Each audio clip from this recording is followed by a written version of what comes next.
Good morning. Happy Wednesday. Welcome to the Pitch Strike Chronicles. I'm Uncle Tash. I'm here with Donald and Rob, and the debates and little speculations do continue. Whether we buy or sell. Do we just go through? Do we spend the money or do we spend the prospects? I think that's been the dire question. That everybody's been asking is which route really suits the Yankees better long term. I think that spending the money uh, wisely as they have, for me, would be the better route. I said it in the beginning of the off season. I want to after the Soto trade, I wanted to hold on to as many of the prospects or our top trade that I wanted to save on trade value for the trade deadline because you don't want to empty your tank within a month or two and then have a need later on that you don't have the assets to really make any other improvements and you're stuck with the roster you have. So do you guys agree with that? Are you guys looking at it in a different way? Like, how do you guys feel would be for not just for this season, but long term? What's the Yankees' best way to go? Oh, I mean, ideally they would just spend because they were gonna spend. That's what we've been in agreement on. It's like just go get the best guy available. But as NFE brings up, we're the favorites supposedly. Again, take everything Morosi says with a grain of salt because he said we were the favorites for Yamamoto. We're apparently the front runners, are his words, for Stroman. And now all the storylines are kind of tying together. At first we told him no, and then they were conversations, and now they've had conversations the last few days. We'll see how that goes. We'll get into that a little bit later. But in terms of the original question, I would rather them do a little bit of both. I've been saying if you can sign one and trade for one, that's probably the best route. And we all know the name that I've been bringing up constantly because he wouldn't cost you nearly as much as some of these other guys would. You can do both, and you can still have a really good team. And we'll see now if this Stroman thing does come into fruition, he does sign here, what that means for the rest of the pitching. Because if we sign Stroman, I can tell you we're not going to sign Snell. So they might have to make one of those smaller trades. So, yeah, we'll see. Donald, what's your thoughts on that? All right, we'll get into Marcus Stroman in a minute. I've said it before, said it a million times. My number one option is Blake Snell. Number two option is Jordan Montgomery. And then my third option after that is to go the trade route. And none of those options does that include Marcus Stroman. So that's pretty much where I'm at with it. I really hope that Marcus Stroman is not the free agent pitcher that we sign. That can't be it. I really hope that this is not a case, which I have a feeling it is, where Cashman's like, oh, that asking price for Blake Snell is a little bit rich for me. So I'm gonna go with the cheaper option. Don't do that. Don't do that. Get the best option, please. Because this has been a really good off season so far. I've had zero complaints. But I'd have a serious issue if Marcus Stroman is our one free agent pickup. I just wonder what that says to the fan base for a guy that has scorned pretty much the entire social media fan base from day one. He's got everybody blocked. He just blocked Pete. I saw that before we were coming on. NYU Underground he blocked them too now. So he's still up to his same antics where he's just attacking the fan base. That's not somebody you want to bring in to rally the fans together. I just think this whole Strowman thing, financially, it probably does make sense from a social aspect of it. It's a terrible move. It's terrible optics for the organization to really not hear the fans. Yeah, but that's the thing about it is like because 2 days ago we were told that the Yankees told him no, right? And now they're having talks. So which one is it? Again, this goes back to the conversation we've been having. This has been the worst reported off season ever because nobody knows what the hell's going on. And Dennis brings up a really good point because I said it the other day as well. He turned down like a $21 million option from the Cubs. So what's he going to get from the Yankees? Is he all of a sudden going to be like, yeah, for $6 million less, I'll sign with you? Because he's looking at what Giolito got. He's better than him. He's looking at what Montas got. He's better than him. He's better than Minaya. He's better than Sevy. He's better than all these guys that have already. Imanaga just got 15 from the Cubs per year. So he's better than these guys. So what's he going to want? Is he going to, if an NFE says he wouldn't be surprised if he gets 25, if they sign him for 25, it must be they just don't want to go the years on Snell. If they give Stroman $25 million for maybe 2 years or 3 years, whatever, that means they really don't want to go 5 or 6 on Snell. And they're really just scared of the years on a 30-year-old pitcher. But Stroman's older. Stroman's 32 going on 33. So I don't really know what's going on there. He wouldn't be my preference, I'll tell you that much. But in a time where we desperately need pitching, I guess I would rather them pursue Stroman than pursue Giolito, but he's already signed. So, Yeah. I mean, I guess that's the best way I can look at it. I said it the other day. I don't want any unnecessary distractions on this team. It's going to be the first question that he gets is going to be, have you unblocked those people on Twitter? Or do you regret what you said back in 2021 on Twitter? And I don't want that for this team. You know, that's why I don't want Bauer. That's why I didn't want Stroman. And it might be the case. We might not get him. Again, the Giants were the favorites for Imanaga 2 days ago. Now he's a Cub. So we just don't know how this is going to play out. But I would prefer the better option, which is Snell, because you know that it's not going to be any, can you coexist with this person? Or do you regret the Twitter? No, Blake Snell has just been friendly with Aaron Judge, and Garrett Cole has signed off on it. He wants it. It would just be a good storyline to go into spring training with, hey, you got the best available hitter on the trade market and the second best pitcher, or even if you want to look at it in terms of major league guys, the best pitcher available on the market in one offseason in a year where you're trying to bounce back from missing the playoffs. That's a good storyline going into spring training instead of Twitter. You know, I don't want to be hearing about tweets from 2-3 years ago going into spring training. That's what it's annoying. And that's what I wanted to avoid. But if this happens, we're going to have no choice but to hear those questions and hear what he has to say. And I mean, look, if he's going to be a Yankee, I'm going to root for him. I'm not going to root against him, but I would prefer them go another route. Yeah, I don't want to have to root for him. That's a great point. Because if he's here, we're going to cheer him on because we want him to give us the W. You know, do we want to have? There are certain players that you don't want to have to rally behind, and I think between Stroman and Bauer, those are the two of the top guys that we just don't want that narrative. You know, we don't want to deal with the narrative of it. It has nothing to do with, it's nothing against their talent. You know, they have the ability to be legitimate, players in the major leagues. They could be a big contributor to, they do put an improvement on the rotation, but it's the optics of it that have us kind of like, slow down, Yankees. You've been patient so far. Don't just, don't jump on the bandwagon because these guys want to make a name for themselves.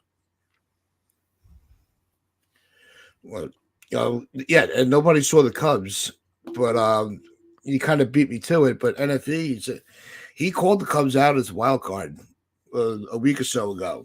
Yeah. So shout out to him for hitting that one, because I don't think anybody, the Cubs were willing to spend. We just didn't know if they were going to be in the market. Yeah, they wanted Yamamoto, but they probably weren't going to be able to afford him. And the thing with Stroman is, like, I can see why the Yankees like him, because just look at his Savant page, high ground ball rate, and he uses a sinker. There you go. Why else would they want him? Right? Because his numbers are decent. Could you share the Savant page so we can have a look at it? I can try pulling that up real quick, but I can tell you this: his ground ball rate is one of the better ones in the league. So just give me a second to pull that up, and I'll get it on there for you. Yeah, I'm with Demon D on it. Snell's got to be our top priority right now, not Stroman. He is now with Yamamoto off the board for a while now. This is the next top guy. And that's what the Yankees should be putting their energy into. It's possible that he's using Stroman, trying to think positively, that he's trying to use Stroman as a smokescreen for the real plan to get Blake Snell. But maybe to drive the price down on Blake Snell, they're saying, all right, well, we'll just go and pivot to Stroman. Perhaps then it lowers the price a little bit for Blake Snell if it takes the Yankees out. If the agent thinks that Boris thinks that the Yankees are out on him, then maybe lowers the price so they can jump back in on Snell. That might be what they're doing. Because I don't know. I don't see why you want to get Marcus Stroman in here. What's the benefit? Fourth starter, fifth starter for what? $25 million, $26 million a year? Because that's what it's going to cost. I can't see why he would sign for less. And if you're going to do that, why don't you just go pony up for what will be like 30 plus to get Blake Snell? Right? Just do that. Just go after Snell. Yeah, go after Snell on a high AAV with less years. That's what I'm thinking. Like, if you're going to pay 26, balance it out. If you're going to pay 26 for a fifth starter, you might as well pay 31, 32 to get a potential ace, top 5 pitcher in the game. Yep. How do I share my screen on this thing again, Tats? You go to present. I got the page. It's been a while. Yeah, in the present on the bottom, and then you just put share screen. Okay, I got you. Here we go. Marcus, there we go. And David throws a comment to you here, Donald. If you want to give a little feedback on this. This whole lefty righty thing. I'm honestly, I just want an ace. You get me an ace to partner Garrett Cole. He's the best one available. Yep. Make it work. Lefties work very, very well at Yankee Stadium anyway, so I'm not overly worried about that. Yeah, if they're going to go and get Stroman plus one more guy, and if he get it, I think he's got my script today. But that would move Cortez to the bullpen, and limit his innings, because when he's on limited innings, when they don't overuse him, that's when that can go for a lot of different players and bullpen guys. But he's also a big question mark as far as health and durability. So do we want to, push Cortez to a limit that is just not sustainable? There we go. All right. Yeah, it wasn't going for some reason. So you guys can see here, his off-speed run value, not very good. Everything else is in the blue, but that ground ball rate is through the roof. You guys can see it? Wow. Yep. That's a whole lot of blue. Yeah. That's I don't like it a lot. So the fastball velo, what's it? 90. You can read it better than myself from here. He is at a 91.5. Yeah. Terrible. Average The eggs only would thing be he like- really excels at is that the barrel percentage and the ground ball rate. So he'd really Yeah. be. He can't be the only guy. If you're going based off of his numbers and his savant page, he only gave 136 innings. Last year was 138, so he's not really the most reliable arm. He was dealing with injuries last year, but oh, like great. you're not. And again, you're seeing the sinker. That's the only thing that really sticks out to me is he uses a sinker 46% of the time, and he's a ground ball pitcher. Unless they plan on replacing like Clark Schmidt, I don't see why this would be their choice. I know what's the benefit to this? It's not like he throws hard. Yeah, It's soft toss, just like Cortez. Similar to Clark Schmidt. Clark Schmidt's actually got a little bit more in his arsenal. Is it all because of this freaking sinker? God, the Yankees are obsessed with sinkers. they are. It's dangerously obsessive. Yeah, absolutely obsessed with it. So yeah, Do you know what's really? it's not. You know what would be really good about a sinker is if they didn't have an entire freaking pitching staff of sinkers. So when you get to a closer who only throws a sinker, that's what I'm saying. It's just sort of like, come on, let's just ease up on this. Like, It's like that saying, make it make sense. Worried about this. I'm getting worried now. I'm getting freaking worried. I'm getting Yankified here. I don't know. I don't see get the too, upside. Yeah. No, there is no upside to Stroman. There really isn't. Unless he's the signing because Snell's just out of their price range and they go and make a trade for Bieber. But even with Bieber, yeah. But you take a risk with Bieber. Do they pony up the prospects for Cease? But those aren't. Again, I don't think Stroman is going to be the only move though. If that's the one signing and they go, okay, it's spring training, let's get into it. Then you're not really selling the fan base that you're too serious about this thing. But if you sign Snell and you go make a trade, then you're going to tell people that you're serious. But I don't get it. If that's their only option out there, just stick with what you have and let the kids pitch. Like I'd much rather them go into the spring with Warren, Heel, Beater fighting it out for that fifth spot. Because I don't know. Stroman is fine, but if he's your only choice, it's not going to be a great look.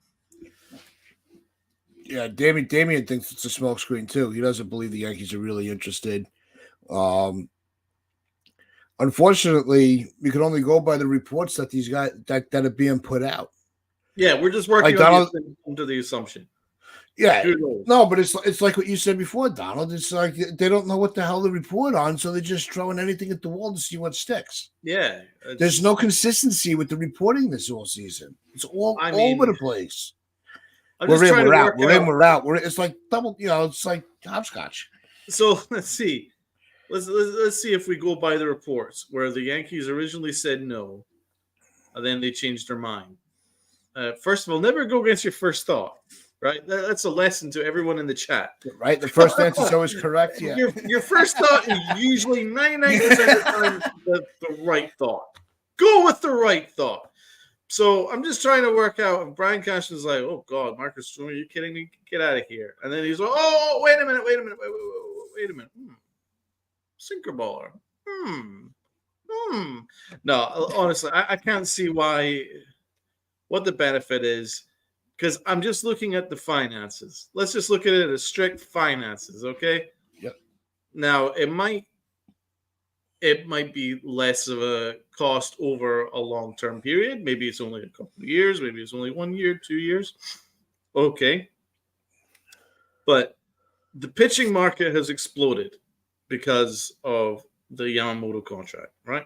Yep. And to another extent, the Ohtani contract. But the market has exploded. Now you're looking at Giolito signing a massive deal. Imanaga signing a $15 million per year contract, which is mind-blowing for me. So it's exploded. So guess what? Stroman's not coming cheap. And that's kind of where I'm thinking. I'm like Stroman would only work if you're getting him in the sub 20 range, in my opinion, right? Then you could maybe work out something. Hey, you know what? small contract, give it a flyer, why not? But if you're paying something, say, double his value, which I would say 26, 27 million is way above his value, right? Then really you're getting past the point where it's worth it. Then you might as well just look at other options. You might as well just look at the trade market, because you're going to get better value, at least at a trade, because the contract you're getting back is nowhere near going to be the contract you're going to pay to get Marcus Stroman, who just isn't it. He's not been it for a couple years. That's the facts. I mean, that Baseball Savant page is what kind of is something that I'm hoping the Yankees pay attention to, because that's, they're analytics based. Most of that page was very undesirable, right? So, I mean, as to Rob's point, if you're going to go a route where you're going to take a flyer, why don't you just take a flyer on Luis Gil, who has the stuff? You know he's got no hit potential because he's got like a massive fastball and he's got vicious movement on his pitches. The problem with him is, well, the injury issue, yeah, but the problem with him is location. But hey, if you can fix his location, then at least you've got the upside.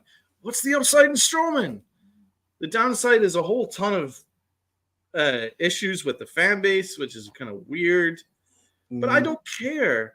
I really don't care what his issues are with the fan base. I never have cared. I don't care about any of that shit. I care about the performance. I care about like what he adds to the pitching staff, and all he adds is a sinker ball and a 90-mile-an-hour fastball, which is completely below average. And if we're going to get Nestor Cortez is going to be in the starting rotation, that's also below average fastball. So then you're starting to worry, and I'm starting to think, hey, you know what, 3/5 of our rotation has got a mediocre to below average fastball in our rotation, because you also look at Clark Schmidt, and I think his curveball is better than his fastball. In my opinion, I don't know if Rob agrees with that, but in my opinion, you don't agree with that. You think that? No. I was just confused. Why you're just shaking your head. The Cashman hates the fan base. Clark Schmidt has plus curveball, but his fastball is kind of like right? No, I agree. His curveball. So that's 3/5. Yeah. That if you go with that, then 3/5 of our rotation is a meh fastball, and that kind of worries me. So I hope this Stroman is fake news. I really do, because I just don't see the upside.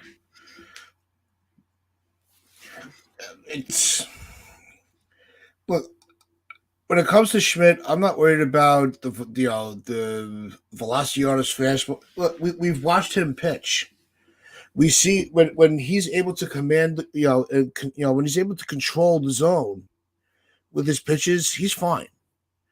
I'm more worried about how do they control, how they manipulate and are able to work within the strike zone and keep hitters off balance than if he throws 91 or 101. I don't care what their fastball velocity is. We've seen pitchers not have the highest velocity, but have that fool a lot of batters, and they're swinging because they don't know what's coming. No, I get that, but you've also got that Nestor Cortez. Why do you need to? Like if you get too many of that, then there's not really any surprise when you get to Nestor Cortez and the 5-hole. Point. That's what my point is. Like you do want swing and miss stuff in your rotation. You got that with Garrett Cole. Rodon, yeah. After that, not really. So I want to add more swing and miss stuff to my starting rotation. That's my point.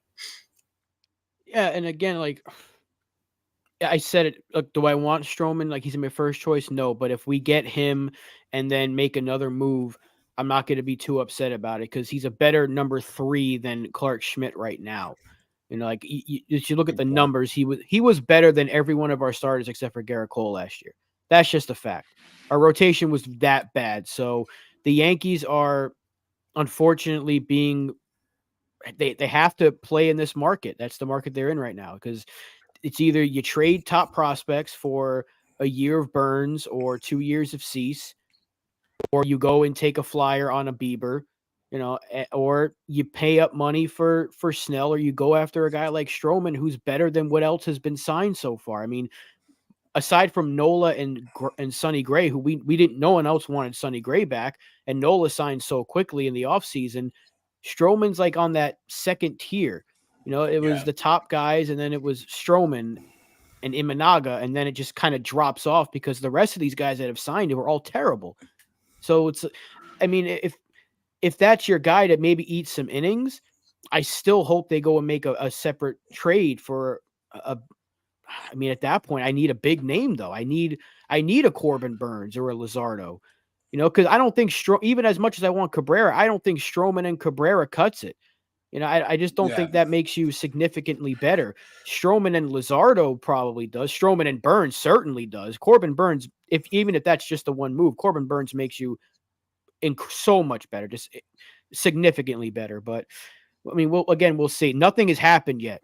Again, this is Morosi talking, and again, this has been the worst offseason ever according to reporting. So until we see like Passan say they're working towards a deal, or they're gaining ground or gaining momentum, as they always say, or if Jack Curry puts out some cryptic tweet about Hot Stove coming on, it's like, listen to some song called the Stro Zone or whatever, that I don't know what the hell kind of song is out there, but that's what he does when he wants you to keep an eye on the show. He kind of throws out little hints. Until we hear stuff like that, we just kind of really, it's just speculation. If he's one of the two pitchers we bring in, fine.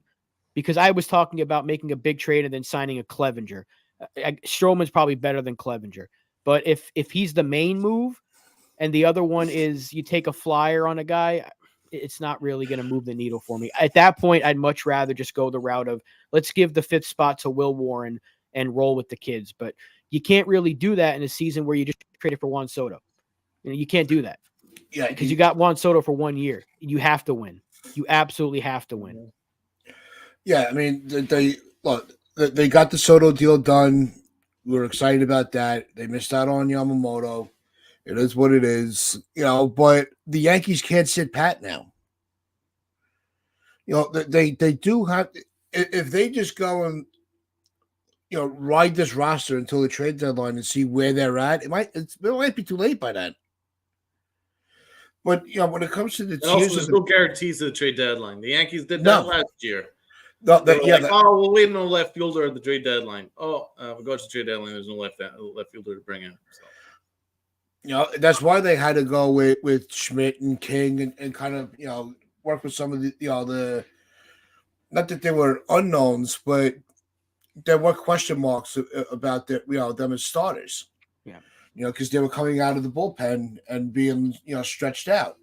So there was that question mark going into the second half of the season. For King and Schmidt, it worked out. They did very well.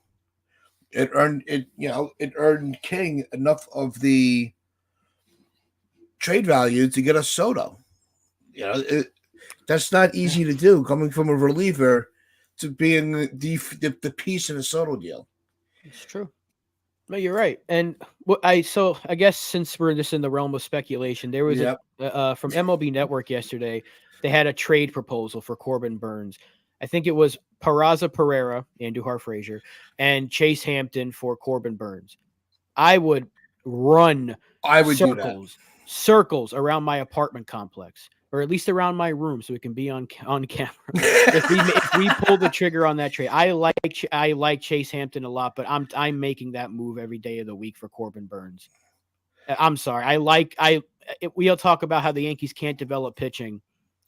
Now is the time to trade him, right? Whenever they build value. I know we've traded a pitcher, but if you get me Corbin Burns, you have a much better chance of winning a championship this year. And I know they can. And again, we talked same thing with Soto. Yeah, if Burns had 2 years of control, I'd give up Spencer Jones for him. That's how good he is.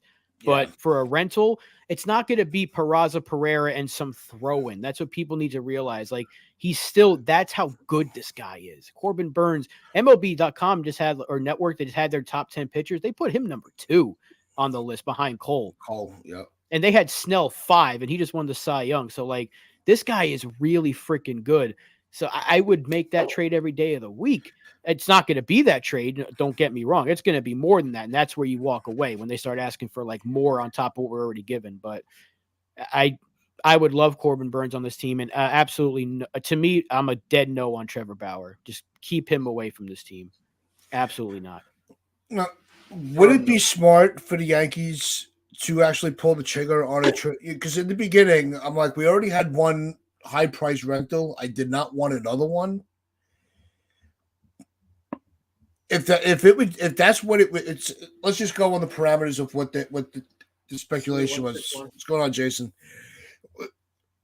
I would make that move because as much as Hampton has that much of an upside, it's still not proven. But do you take it also at the angle of like with Soto? Get him here, let him enjoy the sights of the city, let him enjoy the atmosphere of playing in the Bronx before going to free agency, almost like an audition. Just saying, hey, if you're good here, this is the reward for that. I'm starting to turn at that. I think it would be worth the risk. Yeah, I agree. And Davey, it wasn't my trade proposal, but I think it was MLB Networks. It was Hampton, Pereira, and Peraza. I mean, I think it would take more than that. It might take like another player. But then again, you talk about 4 players for a rental. We did give up 5 for a rental and a 2-year depth outfielder. So, I mean, I know pitching is valued a lot higher than offense in the trade market, even for rentals. So, I mean, look, if that was on the table, I think the Yankees would be foolish to say no. And I know NFE doesn't want to trade Hampton. I understand that because Hampton's got a lot of potential, but Corbin Burns is a proven thing. And in a year where it's all or nothing, you kind of have to go get those proven things. That's why I want Blake Snell so bad. That's why Donald wants Blake Snell. That's why Tats wants. That's why we all want the proven pitchers. We don't want the projects to be the only guys we add. Like as much as I want Edward Cabrera and he's going to be a project, he's a guy you'd have for 5 years. He can help you now, next year, the year after that, the year after that. But if you're going all in for a guy, go get Corbin Burns. Like he's the best pitcher that you can get that's in a trade right now. And I think the Brewers would move him for the right price. Is that the right price? I don't know. That's just an MLB Network suggestion, and they're not necessarily right all the time. They got some guys throwing out some wild proposals. So again, that's all we have. They don't have to trade him though. Like they don't have to, and they're still competitive. Yeah. So that's another thing. The price is going to be pretty nuts. Also, we've already got a rental at the moment in Soto. If you're going to make a trade, you want to trade for control. We want to have control. If you're going to give up a Chase Hampton, you have to have a controllable asset in return. It would be, in my opinion, if you give up after the Soto deal, where we lost a lot of our pitching depth, to then give up your current number one pitcher in our farm system for a rental, I believe that's negligent. I don't think that's a smart way of doing business. Like you would need to acquire control in return. So at the moment, I'm out on Burns. We're heavily involved in Cease and Bieber. Those are 2 names that we're heavily involved in. I've seen those names dropped in a number of scenarios over the last couple of days. Both options are far more palatable to myself. They've got control, and they'll be much cheaper than Burns would be, and a better option than Marcus Stroman. Yeah, Bieber's a rental too, so he wouldn't cost you nearly as much. And he's coming off a rough year, but he's also got, he came back from injury and his stuff's declining. Yeah, it wouldn't cost him Hampton though. That's my point. So. No, yeah, I get that. But the thing is, Davey brings it up. Every year, a pitching prospect just shoots up the pipeline. Like last year, who was really talking about Will Warren? Up until and now everyone's like, oh no, you can't trade him. Henry Lalane is like one of our top guys, and he's 19. Who knows where he's going to be after next season? we have a guy, Brendan Beck, who's in the system that's touching like 99 or something like that. Like, and no one really mentioned, look, how many pitchers have we given up in trades over the last few years that nobody really knows about, but other teams are value them pretty well, that we're able to get Benintendi in a trade for 3 guys that we don't remember. The guys we gave up for Verdugo. Does anyone really remember the names besides Richard Fitz because of his first name is the nickname for that other word? So, I mean, like, these are guys that nobody really knows about or is talking about. So the Yankees develop pitching really well in the minors. Their issue is when they get them here, they don't know what the hell to do with them. That's the biggest issue that we've all talked about in the past. So every year, yeah, I agree with LI. I would rather just go with Warren and Hampton than Stroman. I completely agree with that. I'm not saying if you sign Stroman, you have to trade Hampton. I'm just saying Stroman can't be the only thing. If that's the case, and you got to go get a Corbin Burns because he's significantly better than Stroman. And it's going to be a heavy price, a very heavy price. But Yankees are able to develop pitchers really quickly in the system, and they shoot up. It happens all the time, and that guy could turn into a trade chip, or he can turn into. I mean, they got Luis Heel for. I forget who the hell they traded for Luis. I don't know who they traded for him, but it was a name that nobody remembers. And he looked pretty good before he got hurt. So like this happens all the time. Like Davy Garcia jumped up the system, and then they mishandle them. So I'd rather them get rid of some of these guys before they mishandle them. But I'm not saying I want to trade Hampton, but I do want Corbin Burns. And there has to be a move coming. If Stroman's the signing, there has to be a trade. They ain't signing 2 free agents. That's kind of where I'm at with signing Blake Snell or Montgomery. Is it allows us to see how the farm system develops over the next 6 to 12 months. That's why I'm very much on that route before going into anything. I'm not saying I'm never going to trade Chase Hampton. I'm just saying at the current juncture, it might be beneficial to see what happens over the next 6 to 12 months. He maybe up his value even more significantly than it already is. I don't understand, because when I read that the Yankees are far apart on Blake Snell, I'm thinking, like, how far apart could we possibly be? Like, that's what worries me. You know, like, say we are favorites for Stroman, he's going to cost 25 minimum, plus, right? Like, what's the maximum that Blake Snell could be asking for? Because if you're willing to pay $30 million a year, $300 million for Yamamoto, why can't you offer less, significantly less than that, to get Blake Snell in there, who's a very similar pitcher? Well, unfortunately, the way that the Yankees would look at it is if they can get 3 years of Snell at $30 million a year or 3 years of Stroman at 25, they're going to go with 25. They're going to want to save that $15 million. So they're not going to. That's what worries me. As aggressive and as smart as they've not aggressive, as smart as and calculated as they've been this offseason, that's got Yankee written all over it. That's a Yankee decision every day of the week. Or the Angels. Yeah, because the Angels are desperate. I understand that desperate. The Giants keep losing out on everybody. Yeah, the Yankee. I said this yesterday, and Li and Brad had a little comment that Li and I were having a similar thought process, and he was worried. But Li is completely right, though. The Giants are desperate for a star because they've missed out on Judge, they missed out on Correa, they missed out on Yamamoto, and Yamamoto said that if the Dodgers weren't such a heavy player for him, he probably would have went to San Francisco, or his agent said that. They keep missing out on everybody. They thought they were the favorites for Imanaga, and then he goes to the Cubs. So they're so desperate. They might just overpay. And for Blake Snell, now all the reports say that Snell wants Rodon money.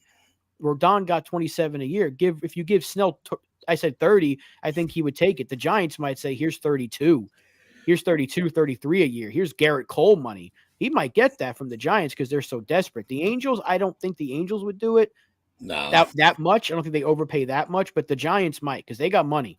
Giants got money to spend because they haven't been getting anybody besides Lee. So they might have some money, and they could be the team. So the Yankees might know something there about Blake Snell, and the Giants are a much better team than the Angels are. So he'd have a chance to go back to the division he's familiar with, stay on the West Coast. He's a West Coast person. That might benefit him more. But I mean, do you want to give Snell Garrett Cole money? No, I don't. I don't think so. Not for our team. I'm saying I don't go over 30 for Snell. The Giants might. That's the thing, and that's what LI and let them do that. I just don't want our team doing it. Yeah, I don't care what other teams spend. It ain't our money. You know, it's not coming out of our budget. It's not going to affect how we acquire players. So there, in that instance, we wouldn't then pivot to Montgomery. It would have to. I would pivot to Montgomery. I know, but what I'm talking about is like if we're interested in Stroman, it's like, so are we passing up on Montgomery as well? Where would Montgomery go in the sense? I think he's going to Texas. He's going to Texas. He's apparently waiting for. He's there. He's apparently waiting for them to figure out this TV deal thing, and once that's all settled out, they can go sign him. He's just waiting for that. And Randy Miller he put out that report yesterday that there's bad blood. Jordan Montgomery himself said there is no bad blood between the two sides, and the media keeps telling him, yes, there is. This is why I can't stand them. You know, it's like, no, there's no bad blood. Yes, there is bad blood. What are you talking about, Montgomery? What do you know? We know more than you. He's the person involved in this whole thing. So he said it himself, but I think that's just because the other way you can look at it is his agent is telling him not to say that he has any bad blood with the Yankees, just to ensure that there's a financial interest there, because it's financially beneficial to keep the Yankees involved in the picture. If he automatically takes the Yankees out, then that could affect his market and the contract that he gets. But he said this year. He said this I like think last it's possible that all things being equal, Montgomery is saying that he'd prefer not to go to the Yankees. All things being equal, I think there might be a fact to that because of the way that the Yankees completely mistreated him and mishandled him and misused him. I don't necessarily say he has any bad blood with them, but it's possible that all things being equal, he'd rather go to a team which actually made use of him. That I can see. Could you see that, Rob? Yeah, but these comments weren't made this off season. You know, like he said this prior to the end of last year. So I think it might have been it was at the trade deadline. Yeah. So this wasn't a case like, oh, say this while you're going into free agents. I get what you're saying to keep all options open, but this was a comment that he made post trade in 2022, I think. So he said it. I don't think he said it a long time ago. I don't think there's bad blood. I'm sure that could be in the back of his mind, but if the Yankees came up to him and said, if Texas is offering 27, if the Yankees said, here's 28, 29 a year, you think he would turn that down because he's a little salty? I don't know. I don't know if the Yankees even go that high for him. And I get it. I'd be pissed off too if Cashman traded me and said, I'm not part of your plans, but we've seen Cashman be able to mend fences in the past. And it's not impossible. I don't think they're going after him. I do think he's going to be back with Texas. Yeah, so then maybe this Stroman thing is realistic then. Yeah, and what Morosi just said on MLB Network, that that's the most likely of the scenarios for the Yankees is Stroman. Which again, Ohtani was on a plane to Toronto, so don't listen to everything he has to say. I know, but the way we're discussing it, makes sense, it's all branching together that he's going to be a Yankee. Yeah, because the Yankees are going to Plan C, and Plan C appears to be Stroman. They better go make a trade, and I think that can't be it then. Yeah, there was something from Craig Mish, who's a Marlins reporter, that he said it like 2 nights ago. He said something like, pick your chin up or something. There's a trade coming, but nothing is imminent. I pray that's with the Yankees. I don't know what that could be. We know they just got Balkovich from us. She's going to be the farm director now, which is great for her, bad for us. Oh, great. We lost Balkovich. Fantastic. She does know the system. She knows the Yankees minor leagues.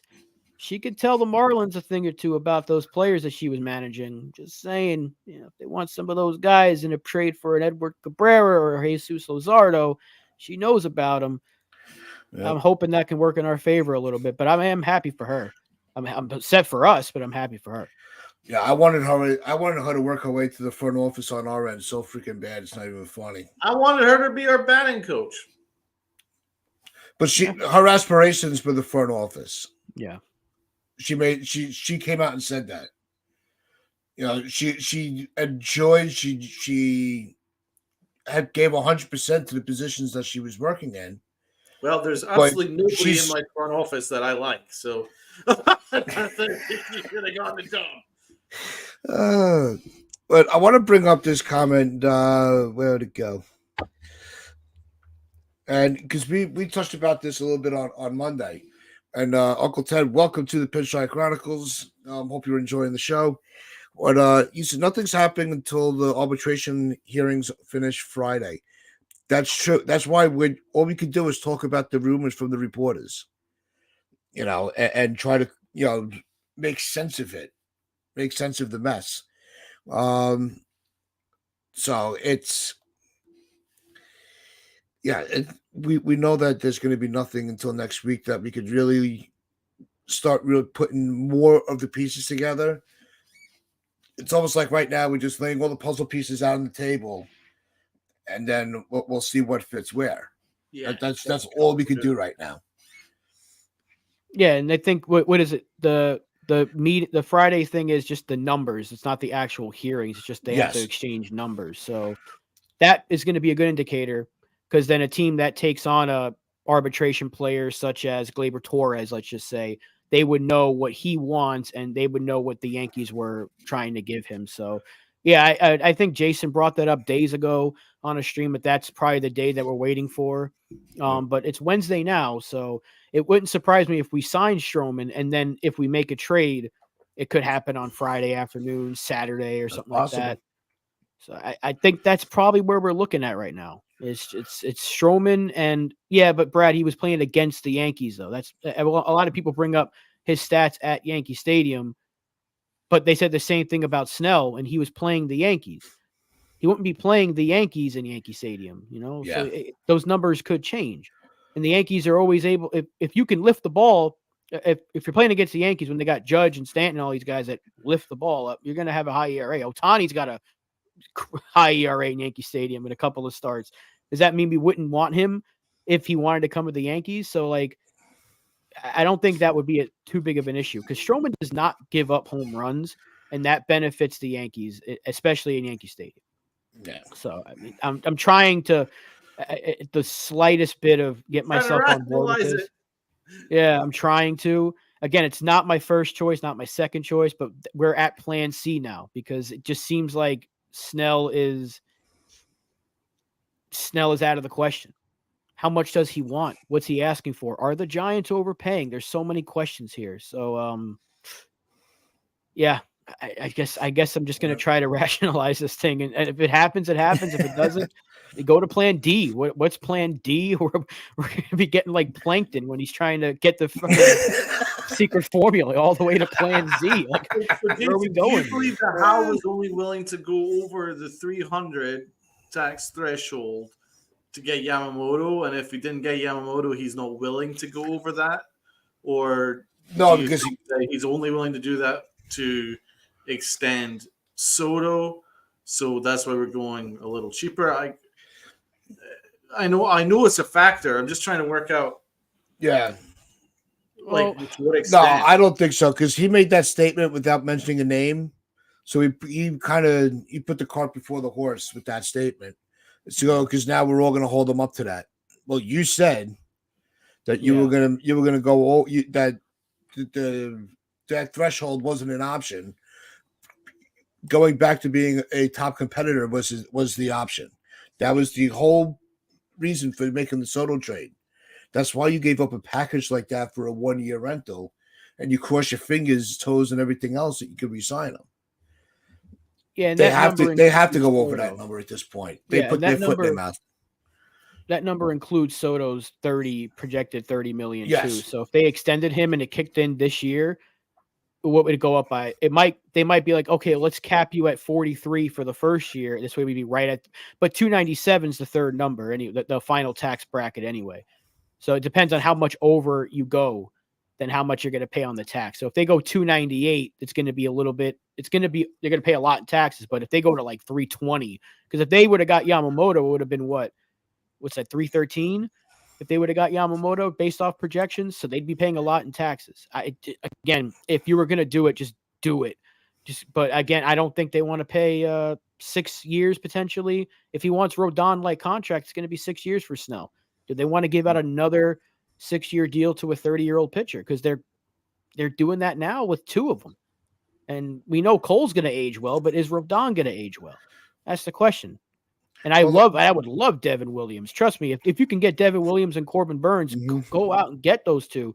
And I don't care what maybe not so much of the prospects, but you might think about moving Hampton then, right?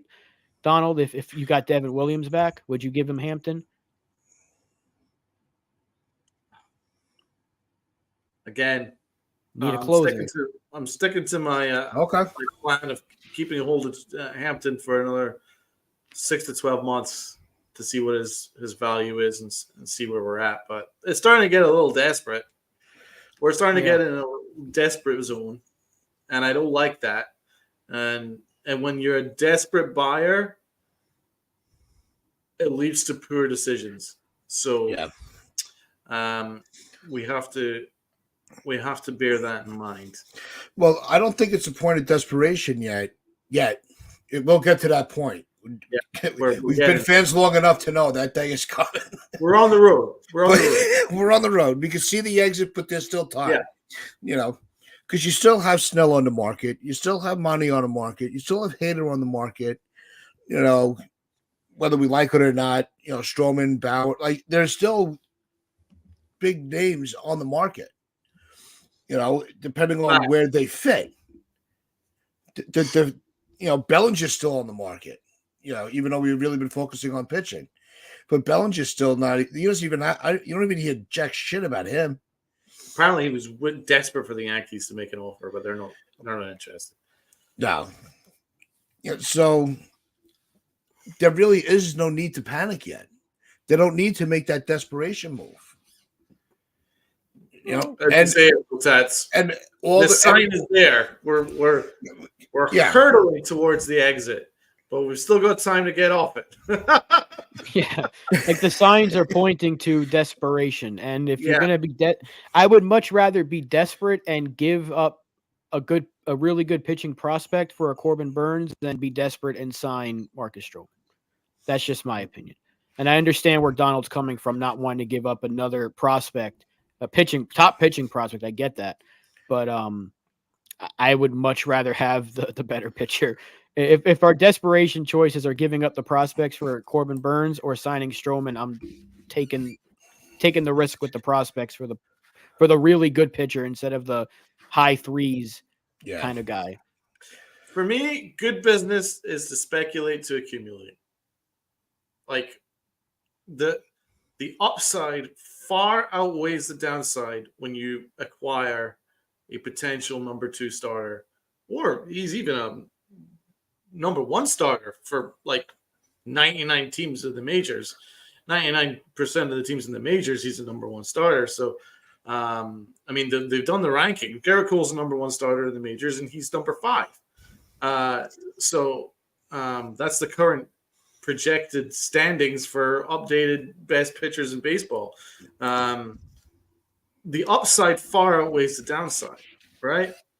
And if I was in charge, I would very much go down that path. I'm thinking, we make the money back out of fan interest, merchandise, ticket sales, all that stuff.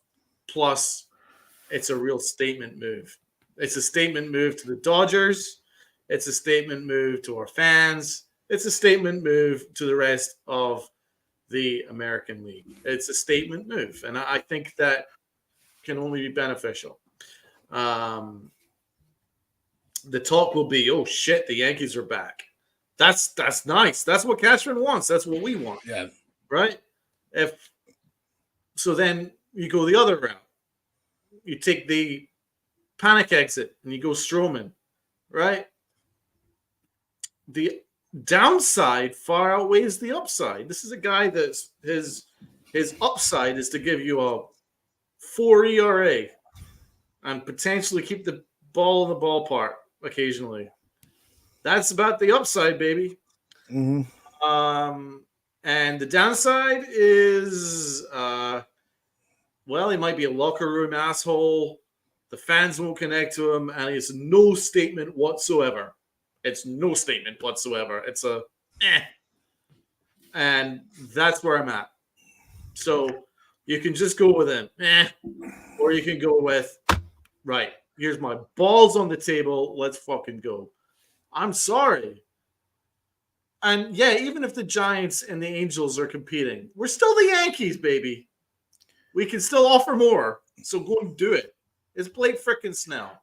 For me, that's the only option as far as I'm concerned in free agency. If it's not going to be Jordan Montgomery, I wouldn't even go to a plan C.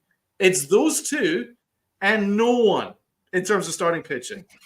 Then you pivot and go to the trade market and you hit the trade market hard, right? That's where I hit the trade market hard. If you can't get Blake Snell and Jordan Montgomery doesn't want to come back, that's when you hit the trade market. And hey, if worst comes to worst and you have to add, and yeah, all right, as long as it's a legit guy, right? Legit. But I want to get off of this because this is what Cashman has been doing for too long now. It's I'm going to go the safer option, right? It's a little pricey for me. I'll go the safer option. It's not worked out. That's not worked out for him. It hasn't. It's worked out for Cashman when he has gone, bang, we are the New York Yankees. We're making a statement move. The last time we did that was we brought in Garrett Cole. How's that worked out? The last time he did that, prior to that, CC Sabathia. How did that work out? You know? So that's where Brian Cashman's at his best.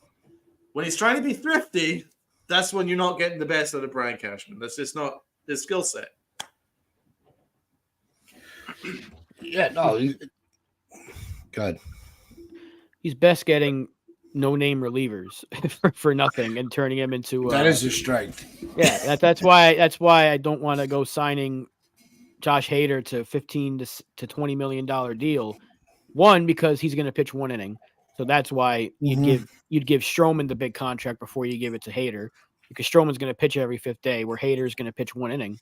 Li, to answer your question, and two, we've learned that the Yankees don't need to spend crazy money for relief pitching because they develop them like madmen, like Wandy Peralta and Clay Holmes, and last year Ian Hamilton and Jimmy Cordero were giving us significant production in our bullpen. We turned Michael King from a good bullpen arm to a starter that was good enough to get you Juan Soto. So, I mean, the Yankees are able to develop bullpen arms like crazy. And we do technically have a closer. Is he the most reliable closer in the world? No. But I would much rather them just go out and sign a Jordan Hicks for a lot cheaper. Yeah. Than Josh Hader. Hicks is not going to cost you $18 million. He's not going to. Hader wants Edwin Diaz money. And Edwin Diaz just got $100+ million from the Mets last year. And he hasn't pitched yet. Unfortunately, he was hurt. But do you want to give a $100 million contract to a closer? We dealt with the repercussions from that with Aroldis Chapman. So I don't think you need to spend on a closer when you can probably go out and trade for somebody like a Devin Williams. If you can get him with Burns, that'd be fantastic. That's probably too much to ask for. But, I mean, look, if you have to go closer by committee again, our bullpen's really good, even without a quote-unquote closer right now. So, I mean, I don't think they should give – you might be the only one that gives him $100 million, but I don't think any of us will. You giving Josh Hader a $100 million contract? I'm not. No way. No, I'd rather just – look, I'll use LI's logic.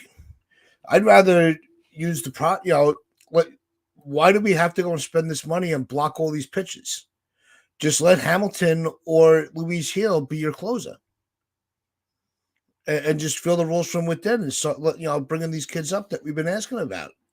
You want to hold on to the young. You want to get younger. Then promote from within. And there you go. You saved yourself that much more money for the next off season, or to make adjustments at the trade deadline.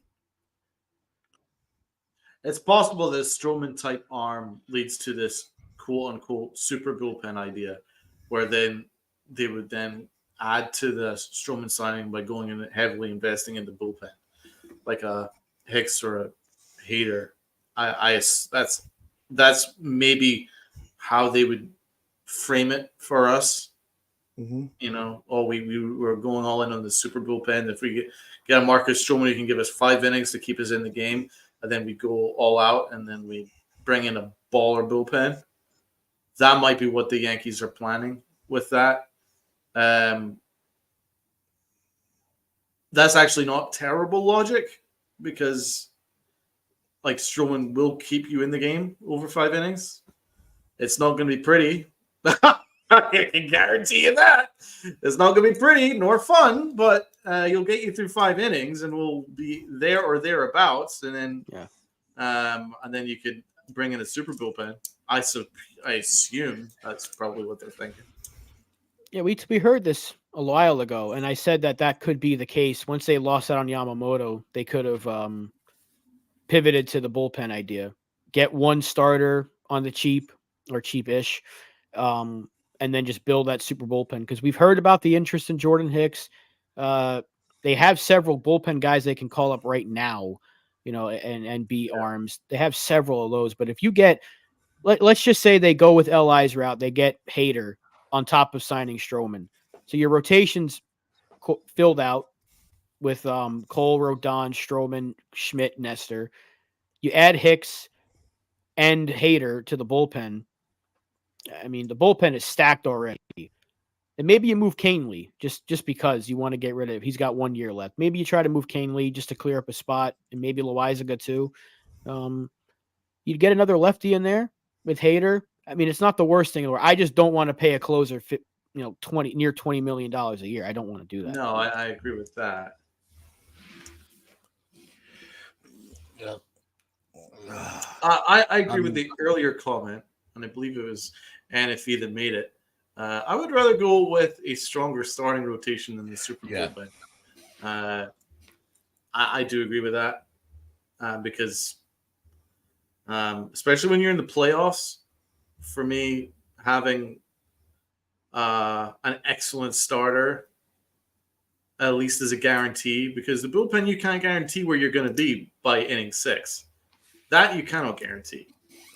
But if you bring in an excellent starter, you can, there's a far better guarantee that you're going to be right in the game for the first 6 innings. So that's kind of where I'm at, I mean, just look back to when the Red Sox beat the Yankees and came back from 3-0 down. The Yankees were going with guys like Javi Vasquez and Kevin Brown. And there was no game for our fantastic bullpen to come in and save, because they blew it for those first couple of innings, So that's why you want to make sure you have the right starting pitcher. I'm not sure if Stroman is that right starting pitcher. Yeah, and that same year, that's when they let Clemens and Pettit go. So Houston, and look what happened. You're absolutely right. So I would much rather go get the sure thing, and I am 1,000% in agreement with Jason here. Get me Corbin Burns if he's available. Yeah. If the Brewers want to move him, try to go get this guy, because he is that good. You put him with Garrett Cole 1, 2, and then Rodon's your 3. I'd much rather that than Cole, Rodon, Stroman. I feel a lot better about that rotation. Yeah, and Burns isn't making that much. I'm getting up Spencer Jones, Dominguez. We don't know what the ask is, though. We don't know. Yeah. Until we find out, like, if it comes out that the Yankees went after Burns, but they wanted Dominguez, I'm not going to be like, all right, that was stupid, because I don't want to get rid of him. I would, if I had to choose out of Jones and Dominguez who to trade, I would trade Jones. I don't want to trade any of them, but if I had to pick one of them, I would trade Jones because Dominguez has already shown me how fast he's moved up the system, and he took care of major league pitching. Like he took care of Verlander in his first at bat. I know a lot can happen in baseball, but like I don't know. I don't hate Spencer Jones by any means. Ideally, he's going to be part of the future in center field, but if I had to pick one of them to trade, I would choose Jones over Dominguez. Davey has actually only reaffirmed my point. Vasquez and Kevin Brown were premier pitchers prior to joining the Yankees, Donald. Both were aces for their prior team. What you've done is reaffirm my point. I mean, it's all about the makeup. Yeah, but you could go on that makeup. It's not about necessarily how they did for other teams. It's how their makeup is for the New York Yankees. And Kevin Brown was always a disaster. You ask anyone from that era, and they'll tell you that guy was not cut out to pitch in New York. So then why bother getting anybody if we're so unsure about what they're going to do for us? Sorry, but to make that up to more modern, I don't believe Stroman is the right pitcher for the Yankees. I don't believe he has the makeup for the Yankees. Sorry, I'm Kotas. Say what you're going to say. No, I was going to say, why bother signing? Don't go after anybody. If you're that unsure about how they're going to perform, just stick with your in-house. But yet, I mean, we can't go in. That's so. It would make no sense. Just because there's a little bit of a question mark, right? When they first brought Holmes over, right? We sat here on during one of our early days on the morning shows, and we tore it apart. And then the next day we had to come back on do another one, going, "Wow, you know what? We were, we took a deeper dive, and if they never put him in the closer role, we'd still be singing his praises." So sometimes you have to take gambles. Sometimes you have to take a chance. We didn't know what Peralta was. We didn't know what Voit was going to do for us. Voit wasn't entirely, Who do we give up for Luke Voit? Shreve and somebody else. Was it Chase and Shreve? Oh, it was Gallegos. Gallegos and Shreve. Yeah. Chase and Shreve, and got us a really good 3 years out of Luke Voit. I mean, sometimes you never know with these trades, but it doesn't change the fact that the Yankees should not just be taking a risk on anybody simply because they need pitching. Because you might as well just sign Stroman and Clevenger and sign 4 more bullpen arms just because you need pitching that badly or whatever. I want them to get the right guy. Is Stroman the right guy? He can be a good second piece. He can't be the top guy. He cannot be the only starting pitcher you add. You have to get another one if you get Stroman. But Eli, has Gallegos ever made it to? Was he ever an All-Star? I think 1 year he was electric. I don't think we miss him because you got so much out of Luke Voit. You got more than you could have had. Because Bird failed. Remember, Bird was a failed project. So no, we can't get rid of Bird. Bird's going to be the next Don Mattingly. Remember? Yeah. What would the asking price be? They want a lot. They said Jones has to be. They want Jones at the top of the list, and then they'll work on anybody else. Cease will cost you Jones. That's that second year of control because he's what he's making combined in 2 years projected numbers. That could be more. It's a little bit more than what Stroman's going to make on a 1 or 2 year deal.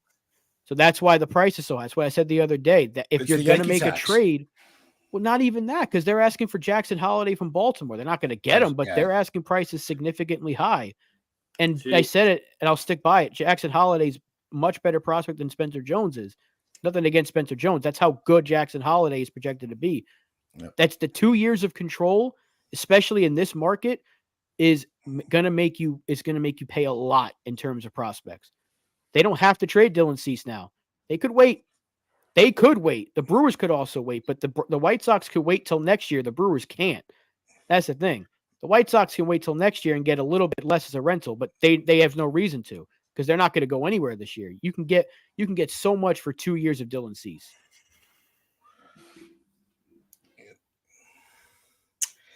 It's this whole season's just been nothing but a mess. It really has. Yeah, the whole For, market. for nothing going on, it's just chaos. The whole market is a mess. The lack Before of we go, movement. what's your thoughts on the Naga contract? The Cubs needed to do. The Cubs needed to make a move. They made. I don't think they overpaid. I don't think they. I think it was a fair deal. I think it's a little bit of an overpay. 15 million a year is quite a lot.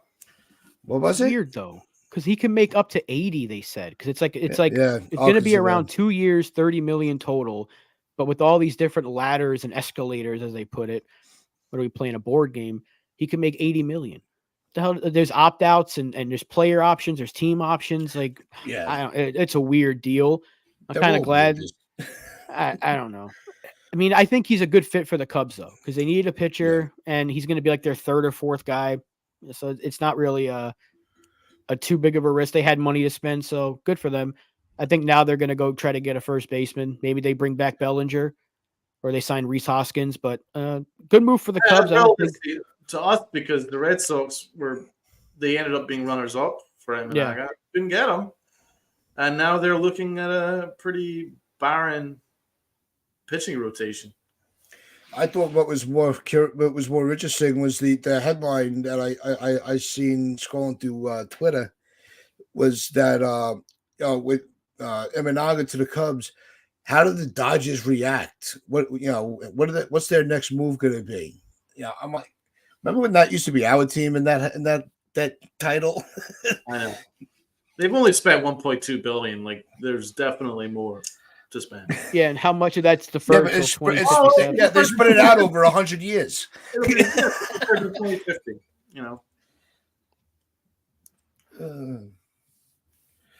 But I don't know. We'll learn more. We'll learn more in the market as the days go on, especially with the arbitrations Friday and throughout the weekend. But that is going to wrap things for us on this Wednesday. Hope everybody did enjoy the show, enjoy the chat. We enjoyed it. If you haven't already, hit that like button, hit that sub button, share this out with your friends, your family, the stranger around the corner. This has been another successful show. You guys killed it in the chat. Appreciate you all. And as we always say, wear your pinstripes of pride and play hard.